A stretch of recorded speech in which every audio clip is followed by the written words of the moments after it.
Welcome to class 2 for Activate Your Lightbody. In this class, we're gonna take things further and build on what we explored the last time, really discussing the subject of the geometries around the body and the matrix that we exist within. First, love is the essence of consciousness. Consciousness is an awareness of the vibratory field, the subliminal vibration of the universe. So today, we're gonna be looking at the energy fields themselves. Last week, we just got started talking about how consciousness works in relationship to reality and, that we understand that we're a part of these fields. But what are these fields? How do they work? How can we tap into them? What shape are they? Can we touch it? Can we taste it? Well, not physically, but energetically, metaphysically, we can. The biggest thing is gonna be starting to perceive them, see them with the spiritual eye. So, the matrix of reality. Now, in many spiritual traditions, especially in Hinduism and Buddhism, reality is often referred to as Maya, which means illusion. This suggests that what we perceive through our senses is not the ultimate truth, but a distorted or limited version of reality. Maya is sometimes even referred to as a being herself. The field itself is a being. But it reflects the idea that our physical existence and experiences are fleeting, a temporary illusion that hides the true spiritual nature of existence beyond form and duality. So, in essence, if we were to relate the concept of the matrix to real life, matrix as in the movie that we all think of when we think of the matrix, right? We understand this matrix as the illusional reality that everyone is a part of and they're asleep to it. So that's one way of thinking about reality. And in a sense, that's the idea that's put forth by a lot of these spiritual traditions. But it's not that the matrix is created by a bunch of spider robot overlords. Rather, that matrix is created by God for the purpose of experiencing such a different way of experiencing life than how God traditionally operates, as a giant, infinite, unified field of light. So the illusion of reality is put into creation, put into motion by the supreme mover, by the creator himself or herself or itself, whatever language you want to use, that supreme field that embeds itself into this illusion in order to experience the joy and the terror and the fullness of what life really is.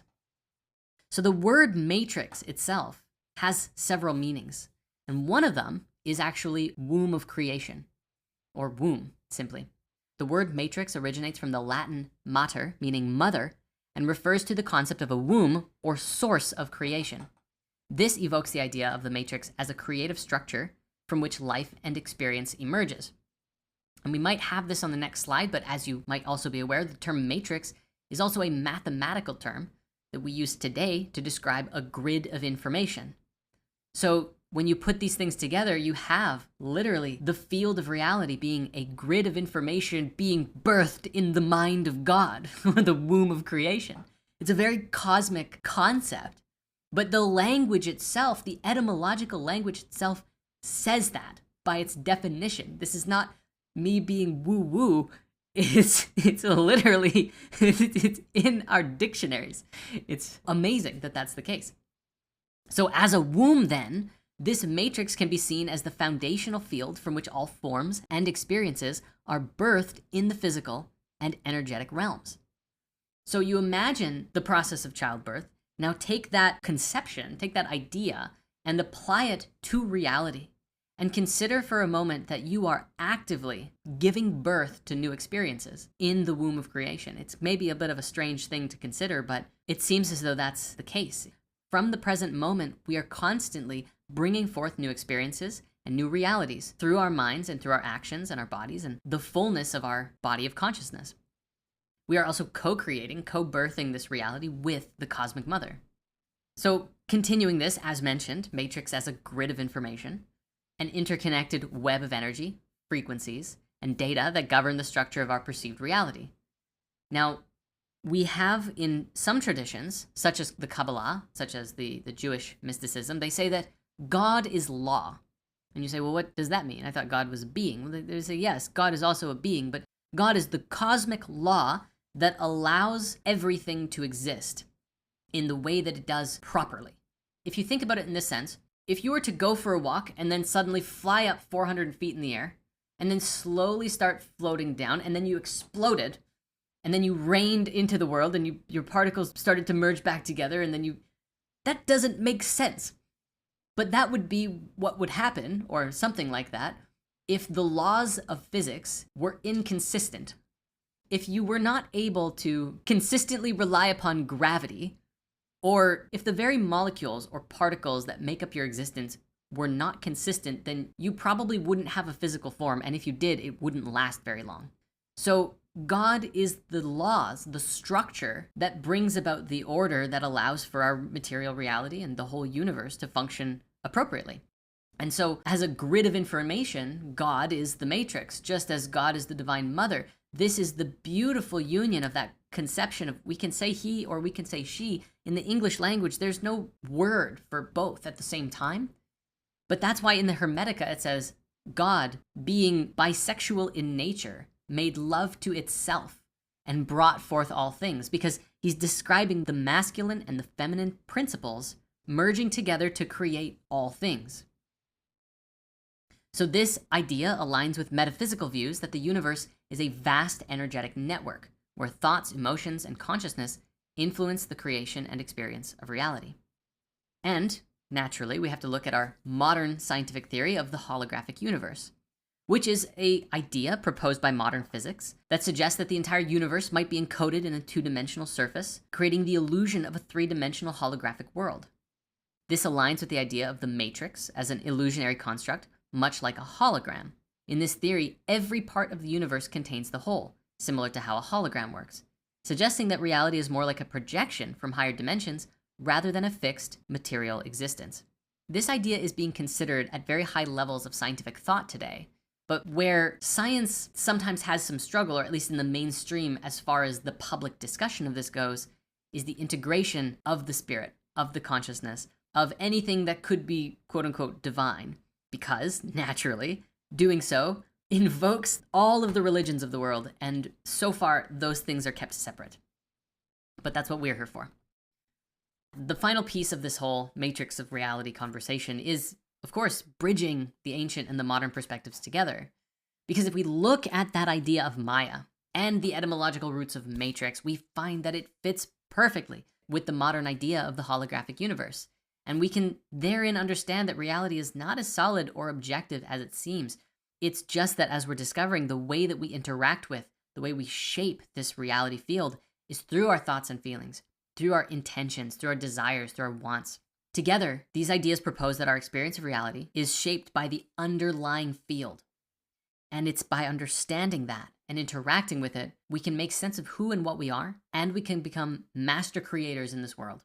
We can align ourselves with the creator, that pure creative power moving through us, and really have any life that we want. Now we're going to shift our conversation to the three bodies. We're going to begin really exploring the different dimensions of this matrix itself. So the first piece of this is these three bodies that were described so beautifully by Swami Sri Yukteswar in the Autobiography of a Yogi. Now, a quote from him, he says, God encased the human soul successfully in three bodies. Successively. And successfully, I'm certain. That's really funny. God encased the human soul successively in three bodies: the idea or causal body, the subtle astral body, seat of man's mental and emotional natures, and the gross physical body. On earth, man is equipped with his physical senses. An astral being works with his consciousness and feelings and a body made of lifetrons. A causal-bodied being remains in the blissful realm of ideas. So that's a little bit of an overview of those three bodies, but now we're going to look at each one of them a little bit more specifically. First, the causal dimension. Causal desires are fulfilled by perception only. The nearly free beings who are encased only in the causal body see the whole universe as realizations of the dream ideas of God. They can materialize anything and everything in sheer thought.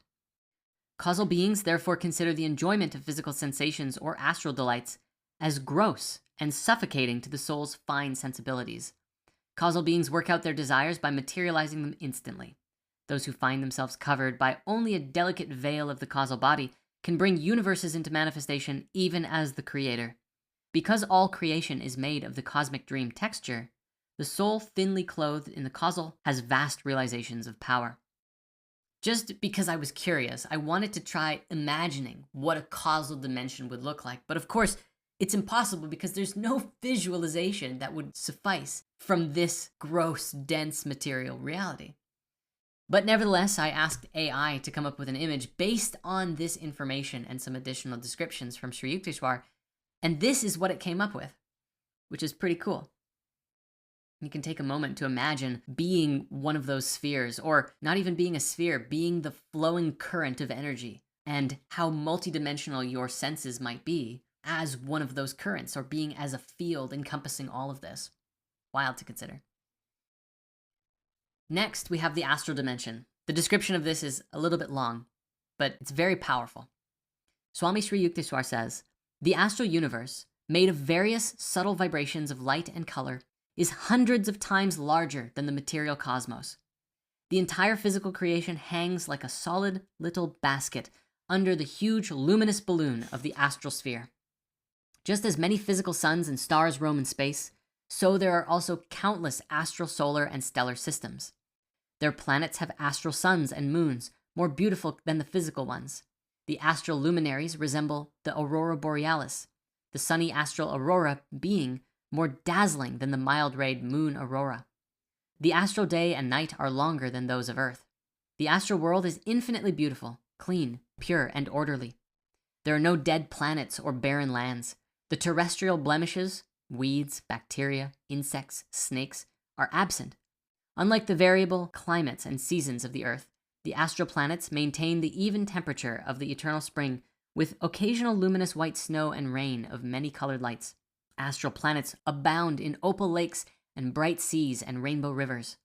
The ordinary astral universe, not the subtler astral heaven of Hiranyaloka, which is where Swami Sri Yukteswar was working and spent his time when he came and visited Paramahansa Yogananda and delivered this information, is peopled with millions of astral beings who have come more or less recently from the earth, and also with myriads of fairies, mermaids, fishes, animals, goblins, gnomes, demigods, and spirits, all residing on different astral planets in accordance with karmic qualifications. Various spheric mansions or vibratory regions are provided for good and evil spirits. Good ones can travel freely, but the evil spirits are confined to limited zones. In the same way that human beings live on the surface of the earth, worms inside the soil, fish in water, and birds in air, so astral beings of different grades are assigned to suitable vibratory quarters. In truth, this description goes on much further. This starts to give you an idea of what is awaiting you on the other side of the passage of death. One way that we can understand this astral dimension is in relationship to the traditional Christian idea of heaven. Also in many other religions, such as Hinduism and even many Native American traditions, they speak about this great beyond, or the afterlife that we go to when we pass on. And the journey of life seems to be one of moving up and down between these dimensions, working out our karma as we slowly mount higher and higher and return to that causal sphere, and ultimately even breaking free of that and becoming one with the purest light of the Creator himself.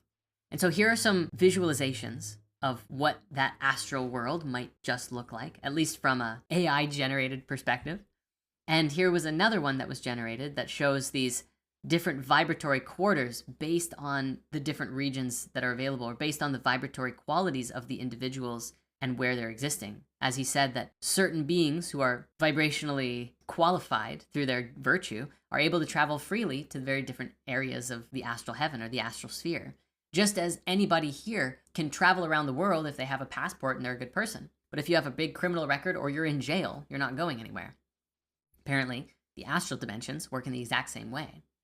It's often the case that when we have a out-of-body experience or a near-death experience, or even a very powerful psychedelic experience, we either fully enter into these realms, or at least we perceive a glimpse of them, depending on how far we go and how potent the experience is. Now we have a concept of the three bodies. I don't think that a description of the physical body is necessarily needed. That is the third and final layer of encasement, and this is the one that we are very familiar with. We exist here in the material dimension, but we also have an astral body and a causal body as well.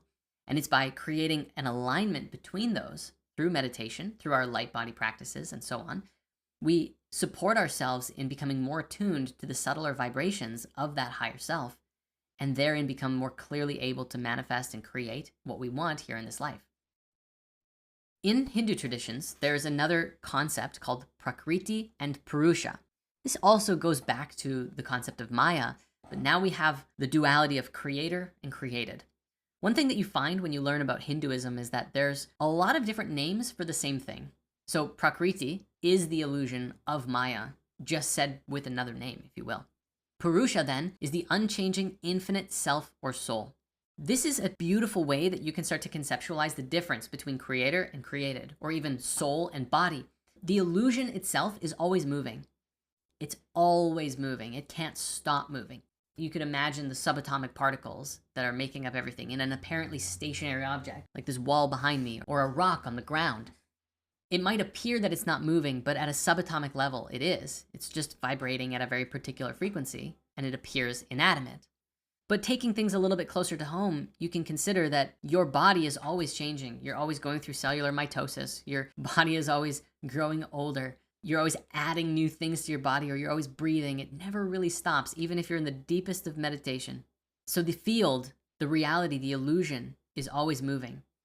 But Purusha, the soul, the infinite self, the spirit from which all things come, it's motionless. That's why meditation is so powerful in order to reach the divine, is because you bring the illusion of your field to greater levels of stillness. And as you do that, the spirit becomes visible to you through the awareness of the faculties of your senses and the intuitive inner sense that's unseen. So by understanding the difference between what is illusion and what is the self, we become transcendent and free from the illusions of Maya, free to create along with the creator. Now, no one can truly be free of the matrix while they're also in the matrix. Even Neo, once he was plugged back in and he could fly and have superpowers in the movie, still had the limitation of his body. He could still die in the matrix. In the same way, for us, by existing in the body, we have to understand an acceptance with the knowing that we exist in this way, that we are bound to certain rules of the matrix. But also at the highest level of our innate ability to connect with God, we can also transcend nearly all of the limitations.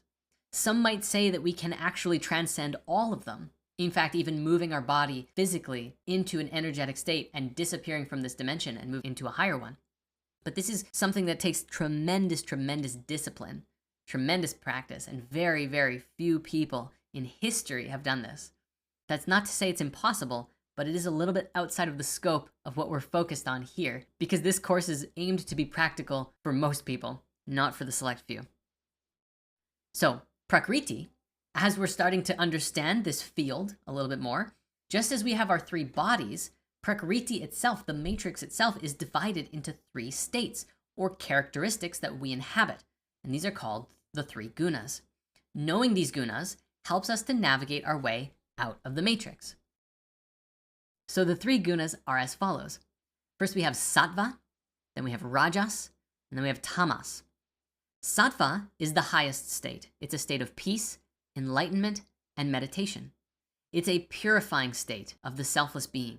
And for one who spends a lot of time in sattva, they end up becoming Christ-like or saintly or spiritually minded, very calm, very centered. They're at peace. Now rajas, on the other hand, is a circular state that is filled with action and activity. It is a place for the execution of will, as well as use of energy and dynamic creativity.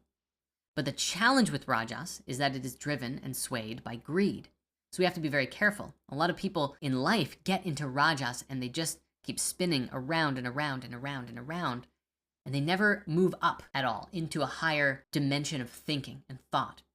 But rajas is also a place where a lot of creativity happens.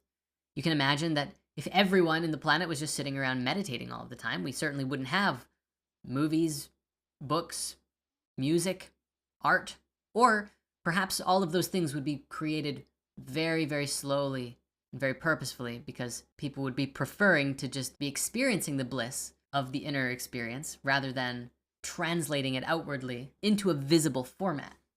So rajas is where all the action takes place. It's where the activity happens. And by its nature, it's very circular. So you can think of rajas as moving around this circle, around and around, whereas sattva pulls upwards, and then of course tamas moves downwards. Tamas is slow, inertia, laziness, heavy tiredness, and it's born of ignorance. Generally speaking, tamas is that lazy state that someone embodies when they just don't want to do anything. They don't have a purpose. They don't have a drive. They don't even want to act. And that's a very sad state to be in. So generally speaking, we exist across all of these all the time, but it's up to us to determine where and when we spend time in each of them. For most people, they wake up, they get into rajas, they run on the rat wheel all day long, doing. Rajas, and then they'll come home and they'll be tired and they'll sit on the couch and eat a bag of chips and they'll fall into tamas and they'll dip between rajas and tamas as they go into their evening. Now, of course, I can't speak for everyone, and I might also only be generalizing for this part of the world, North America, wherein many of us watching live. But in different countries, in different circumstances, with different people in different places, things might be very different. We can't say that it's very much the same as it is here, as it is in Japan, for instance. But one thing is certain is those three qualities are true for all of us. And by being aware of them, we can identify when we need a little bit more sattva in our life, or when our rajas is being consumed by tamasic tendencies and laziness. What's interesting is that sattva is actually the guna through which the other ones are transformed.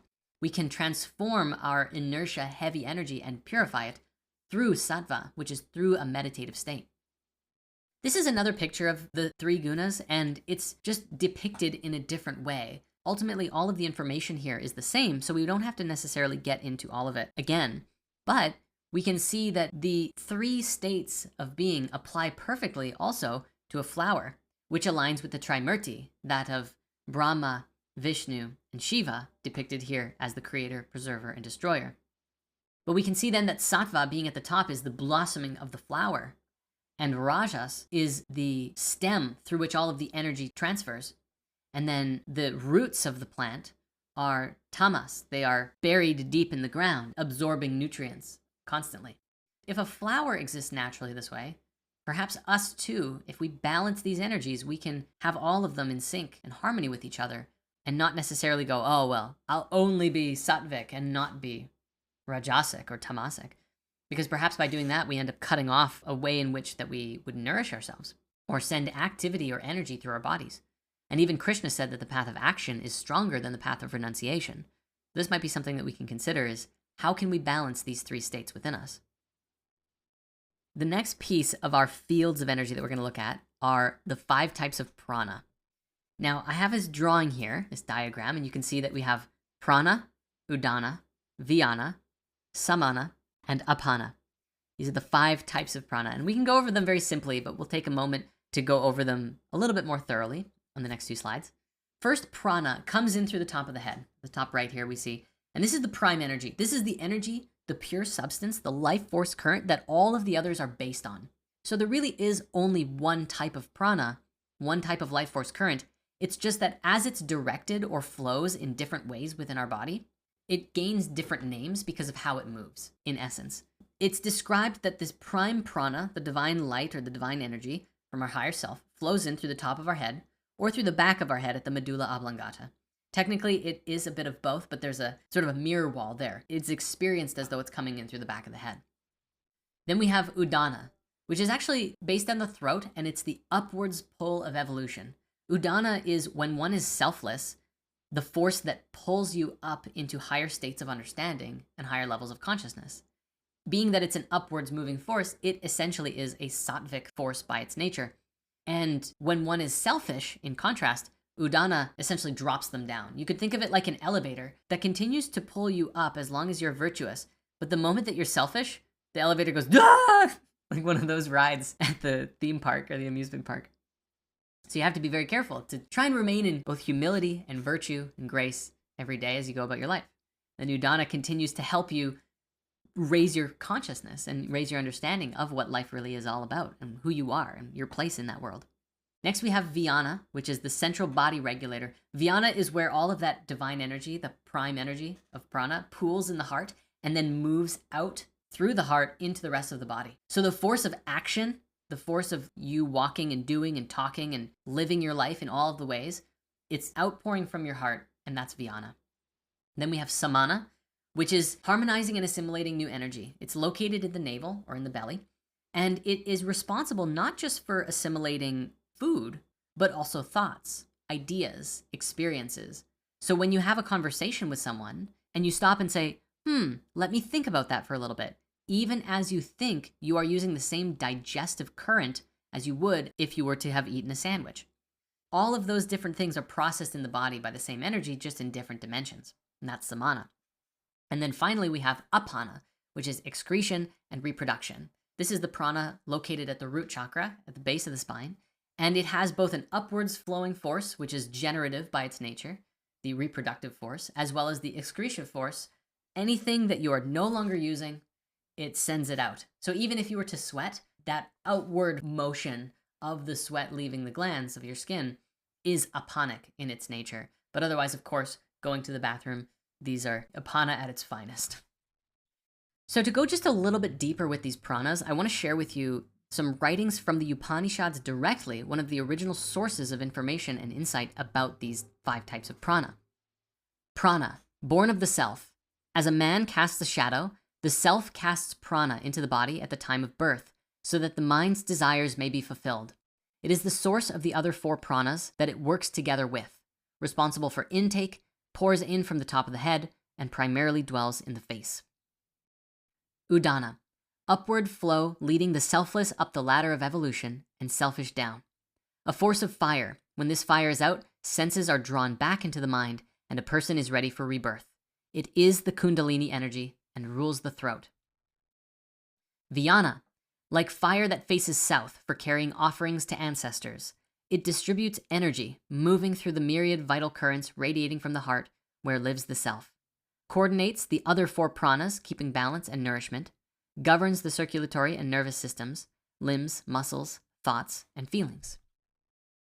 Samana, the equalizing force in the middle, assimilation, discernment, inner absorption, consolidation, navel, digestion, including mental processing. Apana, the downward force in the organs of sex and excretion, eliminates toxins. It is the force of reproduction, the holy hearth fire ever burning within. So once again, here are the 5 types of prana in this diagram here. You can start to see how complex your body temple really is. And now we're gonna look at the last big piece of this whole thing, the field of the 4 elements themselves and how they make up the light body. Now this diagram you're seeing is the first sketch version that I did, but in a couple of slides, you're gonna see a digitized version, a little bit cleaner. But we're gonna call this the 4 feet of Brahman. Brahman in Hinduism is the supreme ultimate reality. It is the unity of the Trimurti. So the creative force, the preserving force, and the destroying force, all unified as one. Now the 4 feet of Brahman is essentially this diagram of the fabric of reality. And this is a fraction of what it really looks like. But it essentially describes the division of the 4 elements and the ethereal spirit or self, which inhabits and embodies all things. These also align with the Kabbalist 4 worlds, Atzilut, Bria, Yetzirah, and Asya. We're not going to be getting into that so much today, but you'll see where it fits on the next slide, or 2 slides from now. In the Upanishads, one particular story describes this experience where this boy goes on an adventure and he continually learns about the 4 feet of Brahman. And they all kind of have curious names. It becomes a bit of a puzzle. The names are shining, without end, full of light, established. Each of these feet are divided into 4 quadrants. And you can imagine all of these essentially overlaid on each other in a sense. Shining is divided into east, north, south, and west, the 4 directions. Full of light is divided with sun, moon, fire, and lightning. Without end is divided into heaven, sky, earth, and ocean. And established is divided breath, eye, ear, and mind. If we were to put all of these together, it might look something like this. And you can see what's very fascinating is how not only do we get the 4 feet layered with each other, but we also, because of the very top and the very bottom, we also have room for the 5 types of prana. So full of light, without end, shining, established. We have the divine masculine, the father, the fire, the mother, water. Then we have the sun, air, and then we have earth at the bottom. This is a very complex image to look at, but the topmost layer, we see the sun, fire, lightning, and moon. And then the layer down from that, without end, we see sky, heaven, ocean, earth. And then one more from that, east, north, west, south. And then one more down from that, breath, ear, eye, mind. As they're descending, we're slowly starting to establish down to the material body at the highest level of the field, relationship to moon, sun, lightning, fire, these essential cosmic forces that are beyond our reach. And there is this how it gets down to us as well from the reflection of the light of the sun bouncing off of the moon. And we also have lightning. Lightning can create fire. That the light of the sun, of the Father, can reach us through these different forces. And then as it descends, we have all of these different ways of experiencing life. Heaven, sky, earth, ocean, and the four directions. And then the components of the body within which that we actually use to experience it all. Now, here is another image of that same thing, but scaled down even further. So we've just zoomed out. You can imagine these 4 levels that are depicted here are emanating from the middle of this circle. And here you have 1, 2, 3, 4 levels. But this time now it's emanating around the body like a spherical field. So it goes far, far more encompassing. So where we had the fire, water, air, earth mapped on the left-hand side, you can see that fire, water, air, earth as being just a subdivision of this greater sphere. And we also then can map the sphere as being sattvic, rajasic, and tamasic. You can see how all of these things fit together. At the bottom, we also have shining without end, full of light established with sun, moon, fire, lightning, sky, earth, heaven, ocean, north, east, south, west, breath, ear, mind, eye in the middle. As we have written here in the bottom corner, this is one dimension of this picture. It can also be drawn inside out, which may even be more accurate, suggesting the self at the heart of one's being and the outward-facing personality on the surface of the body of consciousness. So this entire thing we could also imagine in the other way, and that would also be accurate. As we're going to learn in this Lightbody course, turning geometries inside out is one of the ways of experiencing rebirth and transformation. And finally, our last geometry slide today, you can also see then how the Merkabic field, this star tetrahedral lattice, can fit on top of the main sphere, encompassing the whole thing. And we have Father, Son, Holy Spirit, and Vishnu, Shiva, and Brahma, the 2 forces of Hinduism and Christianity, these 2 trinities that ultimately make up a unified picture of the divine. Now, of course, this is just one lens of looking at the divine and understanding or conceptualizing what is God, but we can definitely play with that in expanding our own exploration and understanding of the Godhead itself and the patterns and forces that make up all things. So finally, we have these 3 states of being. One is called Vaishvanara. This is a state where your senses are turned outward and you're aware only of the physical world. This would be like a rajasic state, if you will. This is outward facing. You're acting and living in the world. Then you have Taijasa. This is the dreaming state. Your senses turned inward, enacting the impressions of past deeds and present desires. This is your astral body state. The first one is related with the physical body. Then you have Taijasa related with the astral body. And then Prajna is a state of deep sleep, wisdom, intelligence, understanding. And it's a state without dreams, without desires, no mind. It's beyond thinking. It's simply pure being. This is our causal state. In closing for today's class, we have another 2 practices that we're going to work on. One is balancing the 3 bodies through visualization and breath work. Sit in a comfortable position and take several deep breaths, calming your mind and body. Visualize your 3 bodies, physical, astral, and causal, layered around each other. See your physical body as a dense, grounded form, your astral body as a glowing, light-filled energy field surrounding it, and your causal body as a subtle, radiant essence that connects you with the divine. As you breathe, imagine the flow of prana, or life force, circulating through each body. Focus on the 5 types of prana: prana, apana, udana, samana, and vyana. Just explore them within you and direct your breath and energy to each area of the body that they govern. With each exhale, release any blockages or stagnation in these layers. With each inhale, draw in pure, divine energy to balance and align all 3 bodies. The goal of this practice is to help you balance the physical, astral, and causal bodies by channeling prana through visualization and breath, fostering harmony between your subtle and material aspects. The second practice here today is to cultivate awareness of the 4 feet of Brahman and the 3 states of being. So throughout your day, become mindful of your 3 states of being: your waking state, your dreaming state, and your deep sleep state. Naturally, as you're going about your day, you're going to be only in one state primarily, Vaishvanara, the waking state. But as you sit down and go into meditation, pay attention to your shifting more into Taijasa or into Prajna. As you sit in meditation, you will naturally shift your brain waves from beta into alpha into theta, as we explored in the last class. These transitions are the shifts into Taijasa or Prajna, and you can pay attention to how those feel.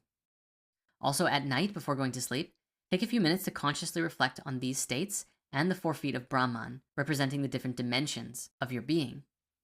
The goal of this practice is to help you build awareness of your consciousness as it moves through different states of being, ultimately cultivating a connection with that pure, undifferentiated consciousness of the spirit within. So with that, we bring our class today to a close. Thank you very much for attending again, and we'll see you next week and go even further.